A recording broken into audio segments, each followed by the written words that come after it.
भगवान बुद्ध और बाबा साहब को नमन करते हुए मैं अपनी बात को प्रारंभ करता हूँ। आज हम यात्रा के लगभग आधे स्थान देख चुके हैं। सबसे पहले संकिसा देखा आपने, उसके बाद लखनऊ में डॉक्टर अम्बेडकर पार्क, श्रावस्ती में जेतवन विहार, अंगुलमाली कुटी, कपिलवस्तु में शाक्यों द्वारा बनवाया हुआ बुद्ध धातुओं पर चैत्य स्तूप, और गनवरिया में उनके महल तीनों देखे। लुम्बिनी नेपाल में आपने जाकर भगवान बुद्ध का जो जन्म स्थली है वो देखी। उसके बाद आप कुशीनगर आ गए। कुशीनगर में भगवान बुद्ध की परिनिर्वाण स्थली देखी, जहाँ भगवान बुद्ध ने पानी पिया था वो स्थान देखा, और उसके बाद जहाँ उनको दाह संस्कार किया गया था वो स्थान देखा। कुशीनगर के बाद हम उत्तर प्रदेश की सीमा को लांघते हुए बिहार में खड़े हुए हैं, और ये जो जगह है वैशाली। वैशाली को भगवान बुद्ध का बहुत लगाव था वैशाली से, और यहाँ उन्होंने बहुत से उपदेश दिए थे, बहुत चारिकाएँ की। यहाँ के जो घटनाएं भगवान बुद्ध से संबंधित हैं, पाली त्रिपिटक में जो पाई जाती हैं, बुद्धायन धम्मा में पाई जाती है, बहुत घटनाएं। उनमें जो घटना है प्रमुख रूप से वैशाली की, एक तो लिच्छवियों को भगवान बुद्ध ने यहाँ 7 अपरिहारणीय नियम बताए थे। भगवान बुद्ध ने 7 अपरिहारणीय नियम बताए थे, जिनका पालन करके वो बहुत मजबूत हो गए थे। जो लिच्छवी गणराज्य था वो 8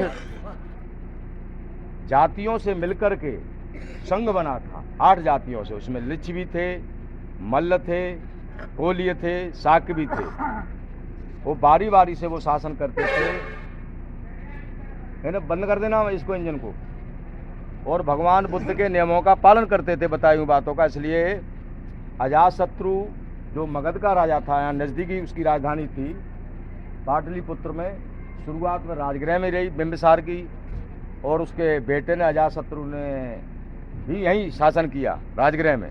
लेकिन सम्राट अशोक ने वो राजधानी बदल करके पाटलिपुत्र कर दी, गंगा किनारे उसे बसाया। वो अपने क्षेत्र का विस्तार करना चाहता था अजातशत्रु, क्योंकि उसने सारे राज्य आसपास के जीत लिए थे। लेकिन वो लिच्छवियों को, जहाँ वैशाली में खड़े हुए हैं, इसको नहीं जीत पाया था, क्योंकि भगवान बुद्ध के नियमों का वो पालन करते थे। वो नियम जो भगवान बुद्ध ने बताए थे वो ये थे कि आपस में वो बैठ कर के चर्चा करते थे, मीटिंग करते थे सभागार में, सारे गणराज्य जितने भी 7 संगठन के 8 संगठन बैठ करके। उसके बाद वो उस पर प्रस्ताव पास करते थे, अच्छे प्रस्ताव पास करते थे। अच्छे प्रस्ताव पास करने के बाद उस पर अमल करते थे। ये मजबूती का कारण था। वो अपनी स्त्रियों और कुमारियों पर कोई ज़बरदस्ती नहीं करते थे, उनको स्वतंत्रता थी अच्छी तरह से जीने के लिए। वो अपने बुजुर्गों का सम्मान करते थे, वो अपने चैत्यों का पूजा पाठन करते थे, और अपने धम्माचार्यों के आदेशों का पालन करते थे। इस तरीक़ा से जब इन नियमों पर वो चलते थे तो वो मजबूत बने हुए थे।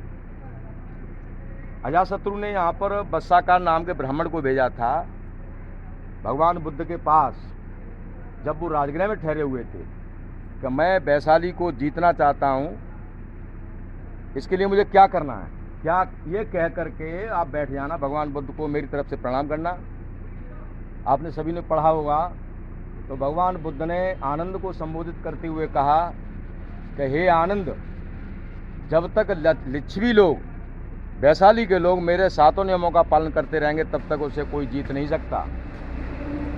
और ये सुन करके बस्साकार वापस चला गया, और अजातशत्रु को उसने अपनी सूचना दी कि आप उन लिच्छवियों को नहीं जीत सकते, और वो इन्हीं नियमों का पालन कर रहे हैं। लेकिन बाद में अजातशत्रु ने अपने बस्साकार ब्राह्मण को यहाँ लिच्छवियों में भेजा, और ब्राह्मणों को आप जानते फूट डलवाने के लिए माहिर हैं। उन्होंने फूट डलवाई, और जो 8 संघ के जो मिलकर के काम कर रहे थे उनमें मतभेद पैदा हुए, उनकी शक्ति कमज़ोर हुई। उन्होंने समय के हिसाब से, काल परिस्थिति के हिसाब से अपनी सेना का पुनर्निर्माण नहीं किया, ताकत नहीं बढ़ाई सैन्य शक्ति, और लास्ट में आकर अजातशत्रु ने उनको जीत लिया था। ये यहाँ की घटना है मगध में साम्राज्य में शामिल होने की। अजातशत्रु अलग से, ये लिच्छवी अलग से थे यहाँ पे वैशाली के। प्रमुख घटनाओं में यहाँ का आम्रपाली का जिक्र आता है। भगवान बुद्ध के चरित्र को पढ़ेंगे और वैशाली का नाम आएगा तो आम्रपाली का नाम जरूर आता है। आम्रपाली यहाँ जो व्यवस्था थी लिच्छवियों में, एक खराब व्यवस्था भी थी। अच्छी व्यवस्था के साथ साथ एक खराब व्यवस्था भी थी कि वो सबसे सुंदर कन्या 18 वर्षीय कन्या को गणिका घोषित करते थे। अब पता नहीं ये नियम उन्होंने क्यों बनाया था। उस समय महानाम लिच्छवी की 18 वर्षीय अम्रपाली, जिसका नाम था पाली भाषा में कहते हैं, उसका नाम बाद में आम्रपाली पड़ा। आम के पेड़ के नीचे पैदा हुई इसलिए उसको आम्रपाली कहा गया। अम्ब वन यानी आम का वन। सुंदर थी लड़की। तो जब उनके संघ की सभा हुई तो उसको वैशाली की गणिका घोषित कर दिया। उसका पिता महानाम लिच्छवी ये सब सहन नहीं कर पा रहा था। उसने कहा सभा में कि मैंने 40 साल से तलवार के बल पर इन लिच्छवियों की सेवा की है, तमाम हारने से इसको बचाया है, मेरी बेटी को गणिका घोषित न किया जाए। लेकिन क्योंकि वो सुंदर थी, सभी राजकुमार आपस में गणिका का मतलब है एक तरीका से वैश्या, नगरवधु। क्योंकि सभी लोग शादी करना चाहते थे। राजकुमार उसमें आपस के जो शामिल थे वो मुझसे शादी कर, तलवारें खिंच गई थी। तो इसलिए यही व्यवस्था बनाई कि आप इसको गणिका घोषित कर दिया जाए। महानाम लिच्छवी ने बहुत निवेदन किया लेकिन उसकी बात नहीं मानी गई और उसको गणिका घोषित कर दिया गया। उसका जैसा भी जीवन चला, लेकिन तथागत बुद्ध के उसके जीवन में आने से उसका जीवन ही काया पलट हो गया। भगवान बुद्ध यहाँ वैशाली में आए, आम्रपाली को पता चला। आम्रपाली अपनी सेविकाओं को लेकर रथ से वहाँ वन में पहुंची, भगवान बुद्ध को नमस्कार किया और अगले दिन खाने के लिए आमंत्रित किया। भगवान बुद्ध ने किसी में भेदभाव नहीं करते थे, न वो गणिका में करते थे भेदभाव। उनके लिए तो मनुष्य थे, प्राणी थे सभी। जब वो पशुओं से प्रेम करते थे तो वो तो स्त्री थी। तो उन्होंने गणिका का ये निवेदन, आम्रपाली का निवेदन स्वीकार किया और अगले दिन खाने के लिए स्वीकृति दे दी। आम्रपाली खुशी होकर अपने रथ पर सवार होते हुए तेज चाल में चली आ रही। इधर से लिच्छवी राजकुमार भगवान बुद्ध से मिलने आ रहे थे। उन्होंने पूछा कि आम्रपाली इतना खुश होने की क्या कारण है। तब उसने बताया कि भगवान बुद्ध ने कल मेरे यहाँ का भोजन स्वीकार किया है। प्रियंका इधर सुनिएगा, और लोगों को डिस्टर्ब हो रहा है। लिच्छवी राजकुमारों को थोड़ा अजीब सा लगा कि ये हमारी गणिका है और भगवान बुद्ध इसका भोजन करने के लिए जा रहे हैं। उन्होंने कहा कि आम्रपाली हम आपको पैसा देते हैं, ये कल का जो भोजन है भगवान बुद्ध का हमें दे दो।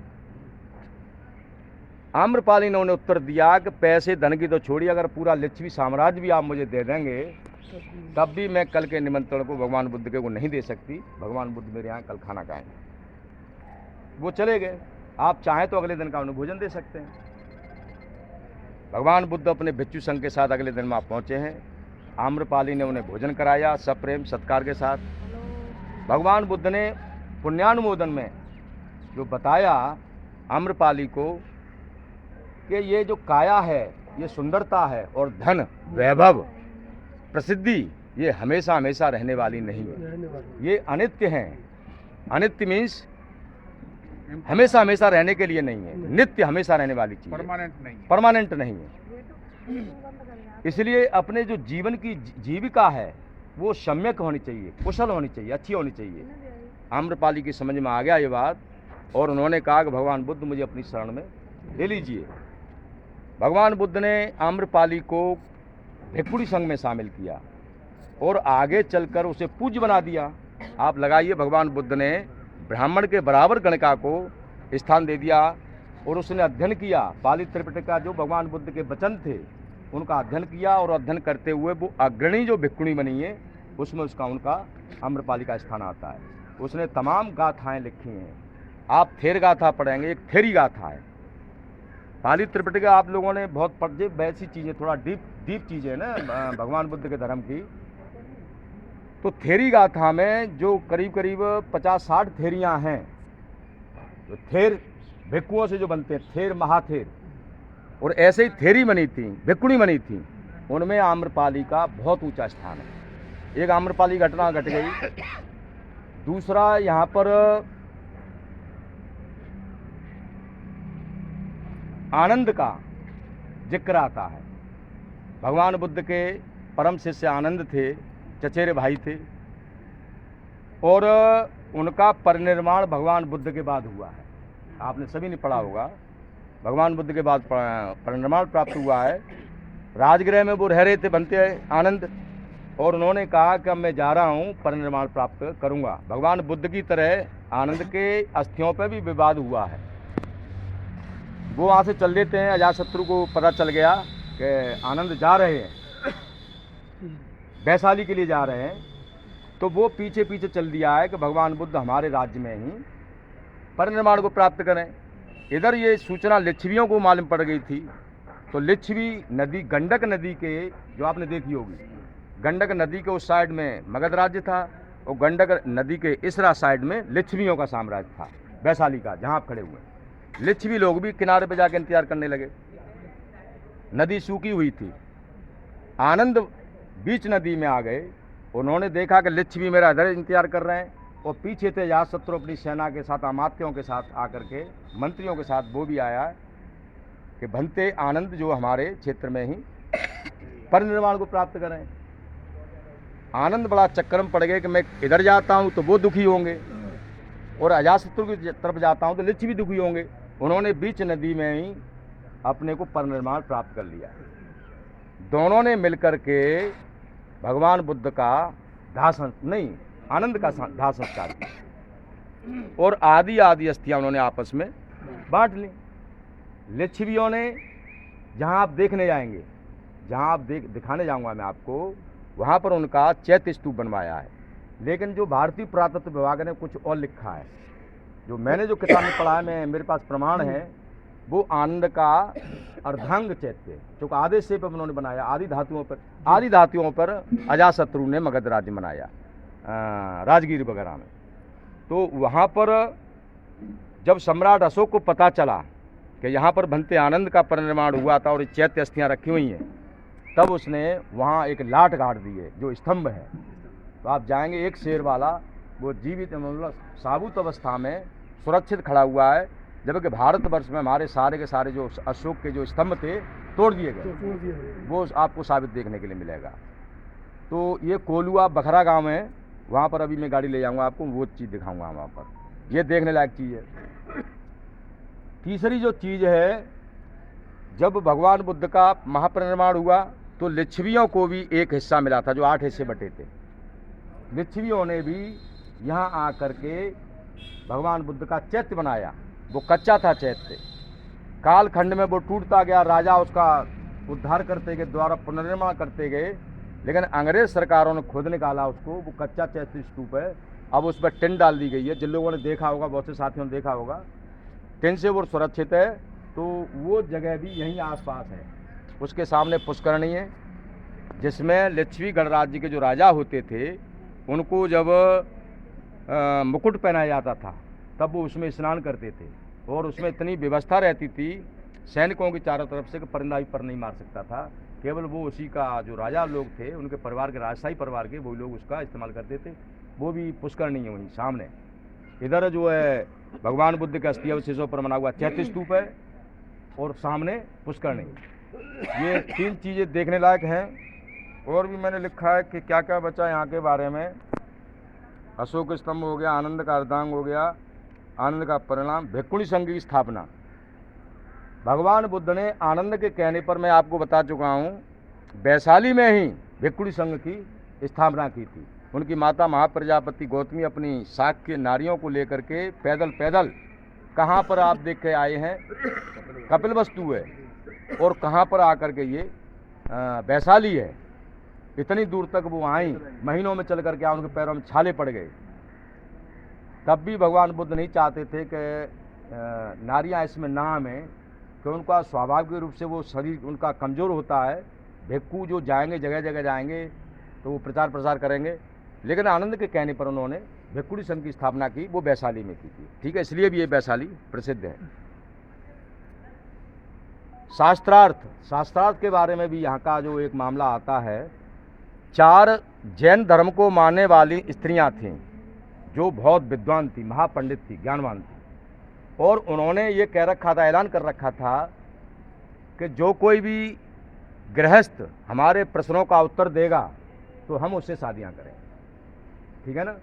और जो कोई भी भिक्खु या ब्राह्मण हमारे प्रश्नों का उत्तर देगा तो हम उसका शिष्यत्व यानी उसकी शिष्य बन जाएंगे, उनके धर्म को मानने वाली बन जाएंगी। ये उन्होंने ऐलान कर रखा था। और इसके लिए उन्होंने जामुन के एक टहनी तोड़ करके घाड़ रखी थी कि इस टहनी को उखाड़ देगा तो हम ये समझेंगे कि वो हमसे शास्त्रार्थ करने के लिए तैयार है। किसी को कुछ पता नहीं था, सारिपुत्र को पता चला कि ये टहनी क्यों गाड़ी जाती है बार बार। तो उन्होंने कहा कि यहाँ की जो जैन धर्म को मानने वाली 4 युवतियाँ हैं जो काफ़ी विद्वान हैं और उनका ये ऐलान है। सारिपुत्र ने कहा वो टहनी ली और उखाड़ के फेंक दी और अपने चले गए। सारिपुत्र भगवान बुद्ध के शिष्य थे। तो इसका मतलब आपने अभी बुद्धान धम्मा नहीं पढ़ी है, तो बुद्धान धम्मा पढ़िए। सारिपुत्र और मोदगल्यायन ये दोनों प्रथम शिष्य बने हैं भगवान बुद्ध के यहाँ। जब जा करके यहाँ पे जहाँ आप देखने जाएंगे नालंदा, वो नालक के रहने वाले थे। इससे पहले जो 5 शिष्य बने थे उनके, और उधर चला जाऊंगा तो लंबा मामला हो जाएगा। सबसे पहले 5 शिष्यों को उन्होंने दीक्षा दी है, भगवान बुद्ध ने उपदेश दिया सारनाथ में। उसके बाद बनारस का जो श्रेष्ठी पुत्र था उसको दिए और उसके 54 मित्रों को दिए। तो 55 वो हो गए, 5 वो 60 सदस्यीय भिक्खु संघ की स्थापना सारनाथ में की। उसके बाद वो राजगृह में आए हैं, तब ये मोदगल्यान और सारिपुत्र ब्राह्मण शिष्य मिले। इन्होंने भगवान बुद्ध का, वो मैं आगे बताऊंगा नालंदा में, इसके बारे में जानकारी दूंगा। डिटेल में चला जाऊंगा तो यहाँ की बात छूट जाएगी। यही के बारे में बताना चाह रहा हूँ। सारिपुत्र विद्वान थे, भगवान बुद्ध के जो प्रमुख शिष्य थे उनमें काबिल थे, बहुत काबिल थे, उपाली की तरह, आनंद की तरह। सारिपुत्र ने वो टहनी उखाड़ के फेंक दी। जब ये सूचना उन नारियों के पास पहुंची तो शास्त्रार्थ के लिए वो तैयार हुई। उन्होंने कहा कि जो आपको पूछना हो मुझसे पूछ सकती हैं। सारिपुत्र आसन पर बैठ गए। चारों नारियों ने क्रम से प्रश्न किए। हर एक प्रश्न का उत्तर सारिपुत्र ने दिया है। और कहा कि और कोई प्रश्न का, हमारा कोई प्रश्न नहीं है। तब सारिपुत्र ने कहा कि एक प्रश्न का आप मेरे का उत्तर दीजिए कि एक चीज क्या होती है, एक चीज क्या चीज होती है। तो इसका वो उत्तर नहीं दे पाएंगे चारों नारियां। तब सारिपुत्र ने कहा, उनसे निवेदन किया कि भंते आप ही हमें बताएं। तो सारिपुत्र ने उत्तर दिया पाली भाषा में कि एक आहार होता है जिसे सारे प्राणी उसी पर निर्भर करते हैं, चाहे वो मनुष्य हो, चाहे वो जीव जगत के पशु प्राणी हो। आहार सभी के लिए होता है और एक चीज़ आहार है। इस उत्तर को सुनकर के वो संतुष्ट हुई हैं और उनसे निवेदन किया सारिपुत्र से कि हमें अब भिक्खुणी संघ में शामिल कर लिया जाए, हमें अपना शिष्य समझ लिया जाए। सारिपुत्र ने कहा कि आप मेरा शिष्य तो ग्रहण करने से बेहतर है, मेरे शास्त्रा भगवान बुद्ध है ठहरे हुए, उनसे जाइए, उनका शिष्य तो ग्रहण करिए।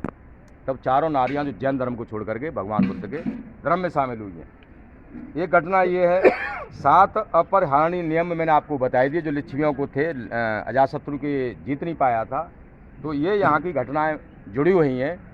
अब हम गाड़ी में बैठ करके चलेंगे। सबसे पहले जाएंगे कोलुआ, जहाँ ये सम्राट अशोक ने लाट गाड़ी हुई है, और बगल में जो आनंद का चैत्य, ठीक है, उसे देखेंगे।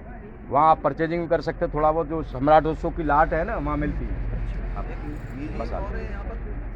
म्यूजियम में जाएंगे नहीं देखने के लिए। वैसे तो ये शांति स्तूप भी है जापान का शांति स्तूप है, लेकिन फिर हमारा जो समय है ना वो हमारे टाइम से खराब हो जाएगा, हम उसे शेड्यूल डिस्टर्ब हो जाएगा। इसलिए जो चीज़ दिखानी है ऐतिहासिक में चीज़ दिखा रहा हूँ। जैसे ये बुद्ध विहार है, ये बुद्ध विहार है, ये थाईलैंड, मंगोलिया, चाइना, जापान, कई देशों के, भूटान वगैरह के। हाँ सारनाथ में, हाँ सारनाथ का म्यूजियम दिखाऊंगा। सारनाथ का और नालंदा का, ये दोनों म्यूजियम आप देखेंगे। ये बड़े म्यूजियम है, ठीक है। अब गाड़ी में बैठे आप।